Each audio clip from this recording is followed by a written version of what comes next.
All right, the floating head's back. Ooh, he to impart wisdom upon ye. Listen to thine floating head and all his glory, which is today's topic. Floating heads and why you should listen to them. I don't really have anything else to say about that. I should probably think of something else. You know what? I was recently reading a study that was talking about the fact that the human brain, as soon as it feels resistance, wants to move away. So what is resistance? Well, resistance happens when you are doing something that you know you should be doing. As the old phrase goes, that the successful do what is difficult is necessary, while failures do what is easy and fun. Something like that. But you get the picture, right? If you are doing something that is difficult and necessary, you will feel resistance. Why is that? It's because you don't have enough neural connections in your brain yet to figure out that this is safe or that you know what to do. Because the human brain wants you to be comfortable. It wants you to be sitting around like a jelly bean. But I think that with the addition of all of these external things that can only be summed up as things that you can purchase at JB Hi-Fi, anything that comes into that natural sphere that usually would have been pretty alright if you were just sitting around looking at a waterfall all day as a chimp. And then you saw a fish. Still am to this day. I'm very into aquariums. I swear that is what I've replaced all of my internet usage with, is looking at aquariums. And I'll get onto that in a second, in another video. But for this one, if you are endeavouring upon something that is not normal to you. Now, obviously, we're just going to be using the meta habit of reading because we use it all the time, because I'm trying to instill into you that if you start reading for an hour a day, you will be ahead, factually, of 96% of the population, I believe it is. In fact, just by picking up a non-fiction book, you're already ahead of 90% of the population. And it is really scary after a while that you start reading into a lot of non-fiction, because what starts happening is you start realizing how stupid you are, but also it's actually extremely humbling. I see this all the time. People are always commenting to me and they've got this smugness about them, but they're using all of these catchphrases and they're using all of this like really YouTubey pieces of information that they've obviously just gleaned off a piece of information about, that's what I heard, that's what I think now. And then they regurgitate that back to you, and it's just very obvious that they're just this vassal of, it comes out my mouth. They haven't done any hard study in their life, and it is very evident in both their speech patterns and the things that they're talking about. But they are still ahead of the vast majority of the population. Because then there is that next level of people that aren't even engaging with, I guess, academic YouTube, which is usually like, what would happen if the moon exploded? But they're not at that stage yet.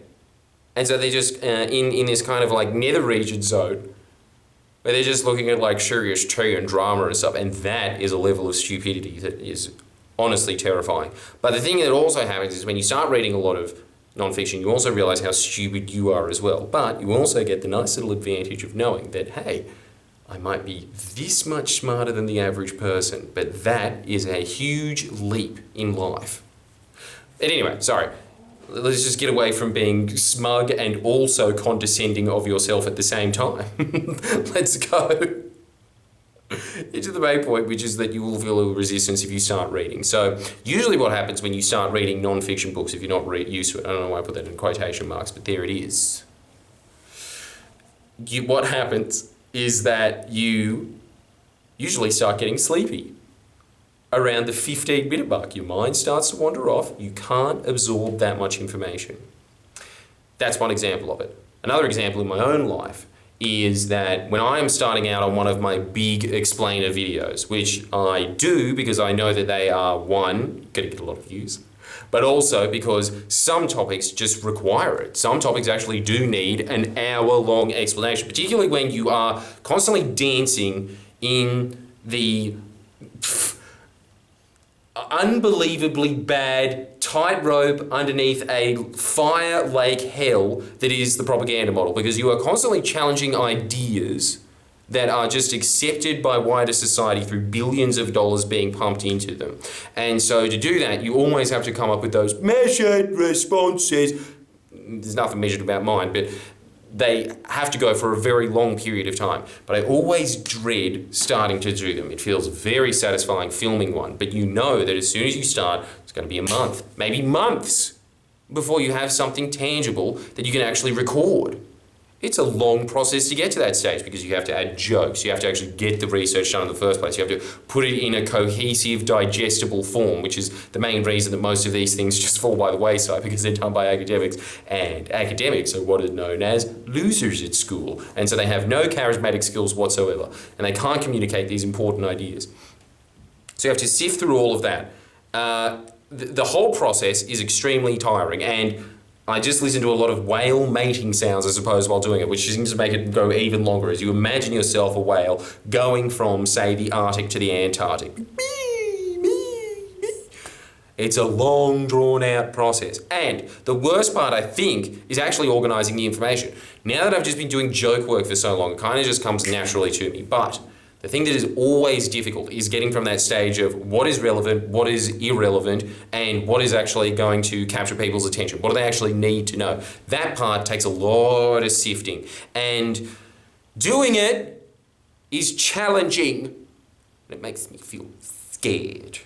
And that's a good explanation of it. It does actually make me feel scared. Like the content is scary, but also just that it's such a big task and I'm tired. I want to watch the 4th season of Desperate Housewives because I got bored of it when it was on television after season 3. What happened to Edie? And so that, you always experience a lot of resistance. But, and this is a nice little trick that I want you to get written down into your little journal, which is, you ready for this? This is truly life-changing. This is the difference between success and failure. I say that a lot, but this is one of the keys. When you feel resistance, you should, just like when you feel rejection, link a positive emotion to it. When you feel rejection, you should always have this feeling of, boom, that's one down, 1,000 more ways to go. You should get that linked into your head. But the other one that you should also get linked in, is that every time that you experience the feeling of, oh, this is all too hard, I don't want to do this, you want to get linked into your head, that's good, that's what I should be doing. If you are feeling that resistance, it means that your brain is connecting things. It's getting more neural connections. It means that it's getting smarter. It means that it's pushing through. It means that it's also getting which is actually, if you want to go break it down even further, the key distinction of success, which is gumption, stick-to-itiveness, and old taffy. That kind of stuff. You want that kind of grit. I know this is pathetic when you're talking about academic pursuits. You want to be able to sit there and read. So much harder than working on a gas well in the Arctic. But more beneficial anyway. Who knows? It might not be. It's kind of just whining a lot of the time, isn't it? But the floating head is spoken, though. It is more important. That's what happens. You start getting into that flow. But the way to get into the flow first is that you have to go through that pain barrier. It's sort of the same as when you kind of are working out, and then you just get to that, and then you have that personal trainer that just goes, that means that you've got 10 more push-ups in you. That feeling right there, 10 more. You want to get to that next stage. And so every time that you feel resistance, I want you to link up to that, the idea that is what you are supposed to be doing at that moment, that there is nothing else that is more important for you to be doing. I want you to link to it the feeling of magnitude, the feeling of, I've run out of synonyms, I'm just going to have to say again, importance. You could get excited about it. Well, I'm always suggesting that you get excited about certain things, and that is one of them. You should get excited about the fact that what you are doing at that moment is important, that your brain is putting up a natural resistor to it, because the brain wants to be sitting there and doing nothing. But the key to life is that if you just sit there and stagnate, again, you start gradually declining. You have to be constantly fighting to go up that hill. And as you fight to go up that hill, your leg muscles get stronger. And the more that you fight to go up that hill, when you actually do hit that kind of plateau area, you will notice that you'll be able to sprint at that point because you have gained the muscle. And then when you plateau for too long and you're just sprinting, after a while you just go, I'm tired. Look, the metaphor has gotten away from me. Do you understand though? Get away from it. Just get away. Instead of writing down resistance is futile, write down resistance is important. You want to be looking for those resistance factors in life. You want to know that as soon as you feel that feeling of I feel uncomfortable, like this is too much of a mental strain, this is too uncomfortable, this is too awkward, that is when you are supposed to be pushing yourself. That is when you are supposed to be pushing yourself to push through. Well, I think I've said push enough in one sentence to successfully conclude this video. Make sure that you like it.